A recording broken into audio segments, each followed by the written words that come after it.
बच्चों, आज मैं एक नया चैप्टर शुरू करने जा रहा हूँ। चैप्टर का नाम है वे आँखें, जिसके कवि रचयिता सुमित्रा नंदन पंत जी हैं। ये आपके काव्य खंड का आरोह पुस्तक के काव्य खंड का ये चौथा पाठ है, चौथी कविता है। जो तीसरी कविता है वो पथिक है राम नरेश त्रिपाठी जी की। वो आपके सिलेबस में नहीं है, वो आप सिलेबस से आउट कर दिया गया है। इसलिए मैं तीसरी कविता को छोड़कर आपकी ये चौथी कविता है वे आँखें, इसको मैं आज शुरू करने जा रहा हूँ। इस वीडियो में मैं इस कविता के रचयिता वे आँखें कविता के रचयिता सुमित्रा नंदन पंत की जीवनी एवं साहित्यिक परिचय और इस पाठ की प्रासंगिकता, इस कविता की प्रासंगिकता की बात इस वीडियो में करूँगा। तो सुमित्रा नंदन पंत वे आँखें कविता के रचयिता हैं। इनका जो मूल नाम था वो गोसाई दत्त था। इनका जन्म सन 1900 में 1900 एडी में कौसानी ज़िला अल्मोड़ा, जो कि आज उत्तरांचल में पड़ता है, वहाँ हुआ था। और जो इनकी मृत्यु हुई वो सन 1977 में हुई। जो इनकी प्रमुख रचनाएं हैं वो हैं वीणा, ग्रंथि, पल्लव, गुंजन, युगवाणी, ग्राम्या, चितंबरा, उत्तरा, स्वर्ण किरण, कला और बूढ़ा, चाँद, लोकायतन इत्यादि। जो इनको सम्मान मुख्य रूप से मिले हैं साहित्य के क्षेत्र में वो हैं भारतीय ज्ञानपीठ पुरस्कार, साहित्य अकादमी पुरस्कार, सोवियत लैंड नेहरू पुरस्कार, पद्म भूषण पुरस्कार इत्यादि। अब आते हैं इनकी साहित्यिक परिचय पर। ये इनकी साहित्यिक ग्रंथ थे। अब आते हैं साहित्यिक परिचय पर। छायावाद के महत्वपूर्ण स्तंभ सुमित्रा नंदन पंत प्रकृति के चितेरे कवि हैं।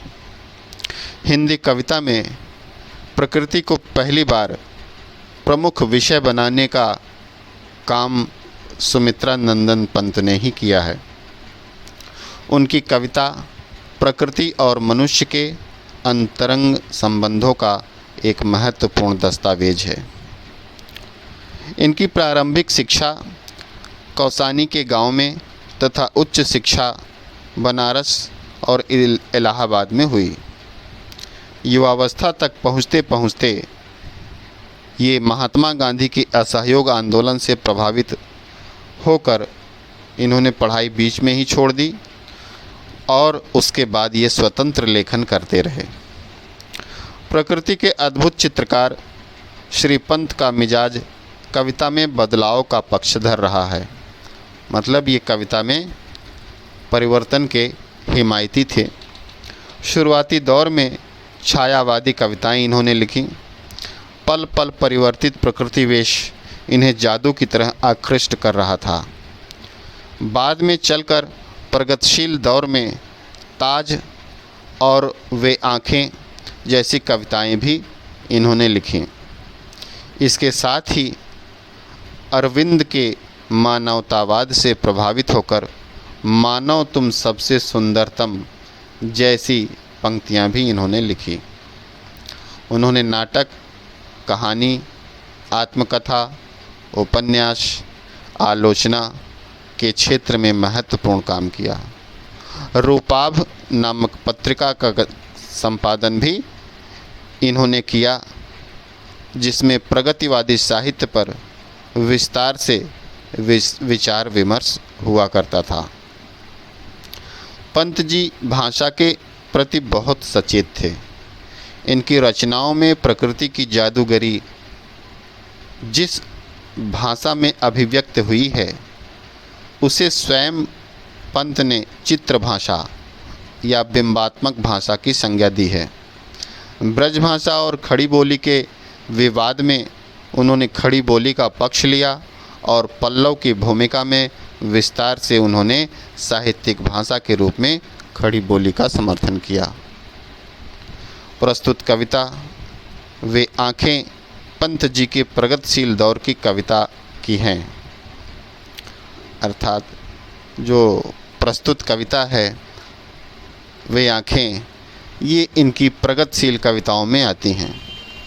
इसमें विकास की विरोधाभासी अवधारणाओं पर करारा प्रहार किया गया है। युग युग से शोषण के शिकार किसान का जीवन कवि को आहत करता है। दुखद बात यह है कि स्वाधीन भारत में भी किसानों को केंद्र में रखकर व्यवस्था में निर्णायक हस्तक्षेप नहीं किया गया है। कविता ऐसे ही दुष्चक्र में फंसे किसानों के व्यक्तिगत एवं पारिवारिक दुखों की परतों को खोलती है और स्पष्ट रूप से विभाजित समाज की वर्गीय चेतना का खाका प्रस्तुत करती है। तो इस तरह से ये जो कविता के बारे में थोड़ा संक्षिप्त परिचय कि कविता में क्या है और ये कवि का ये साहित्यिक परिचय और ये जीवनी। अब आते हैं इस कविता की प्रासंगिकता पर। ये कविता प्रगतिवादी कविता है, अर्थात वो कविता जिसमें भारतीय समाज जाग रहा था।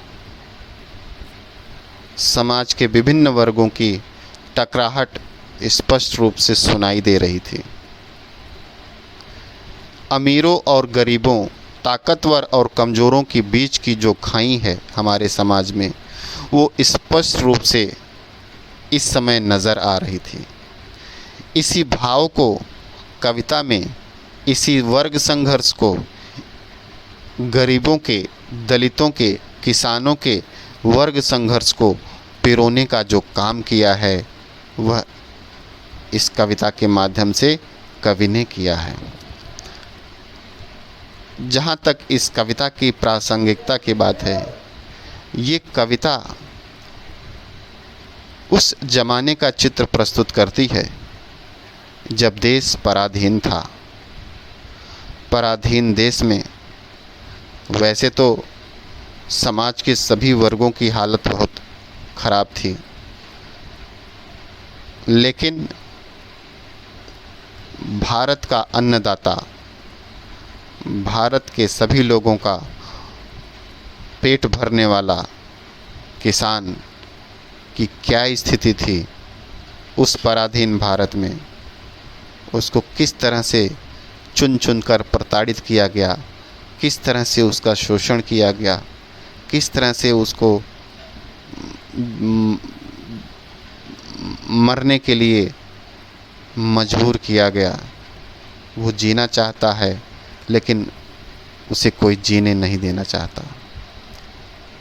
इसकी बड़ी हृदय विदारक झांकी इस कविता में पंत जी ने हमारे समक्ष रखी है। इसीलिए उन्होंने इसका नाम रखा है वे आँखें। आँख हमारी भावनाओं का, हमारे दुखों का, हमारे हर्ष और विषाद का प्रतिबिंब होती है। जब हम खुश होते हैं तो आँखों से छलकता है, और हम जब दुखी होते हैं तो भी वो आँखों से ही छलकता है। और विशेष रूप से जब आँखों से आंसू गिरना बंद हो जाते हैं तो दिल में व्यक्त उठ रहे जो दुखों का तूफ़ान है वो किस तरह से आँखों में नज़र आता है।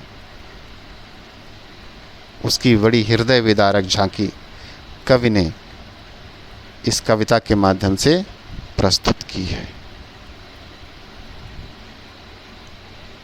चूँकि ये पराधीन भारत के किसान के शोषण की, अमानवीय व्यवहार की ये कविता है, इसलिए एक हमारे सामने एक तस्वीर उभरती है उस शोषक, उस विनाशक शासन चक्र की, जिसमें लगभग 150 साल से 200 साल हमारा देश पिसता रहा है।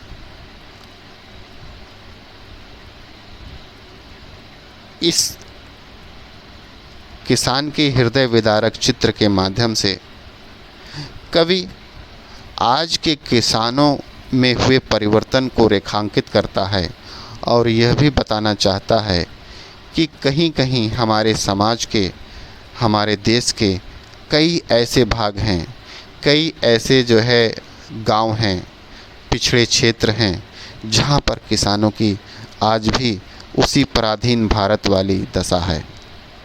आज भी किसान का भयानक शोषण हो रहा है, आज भी उसे जीने नहीं दिया जाता, आज भी उसके परिवार पर आसन्न दुखों की जो छाया है वो हमेशा मंडराती रहती है। इसलिए वो झांकी, इस झांकी के माध्यम से वो आज उन पिछड़े, उन गांव गिराव के क्षेत्रों में हो रहे किसानों के शोषण की उस दास्तां को भी व्यक्त करते हैं जो आज भी कहीं कहीं ये हो रही है। तो इसके माध्यम से हम किसानों के उस दर्द को महसूस करते हैं और इसके माध्यम से हम किसानों के किए हुए त्याग के प्रति नतमस्तक होकर उनके किए गए एहसानों का हम इस कविता के माध्यम से हम बदला चुका सकते हैं। उनके प्रति श्रद्धांजलि, उनके प्रति सम्मान, उनके प्रति आदर व्यक्त करके इस कविता के माध्यम से हम महसूस करते हैं कि उनके साथ कितना अन्याय हुआ है, कितना वो शोषण की चक्की में पिसे हैं, फिर भी उन्होंने अपना दायित्व, अपना कर्तव्य हमेशा निभाया है और पूरे देश का पेट भरने में अपना सर्वस्व बलिदान किया है। मैं समझता हूँ कि यही इस कविता का मूल प्रतिपाद्य है, जिसके माध्यम से आज इस कविता की प्रासंगिकता स्पष्ट रूप से नज़र आती है।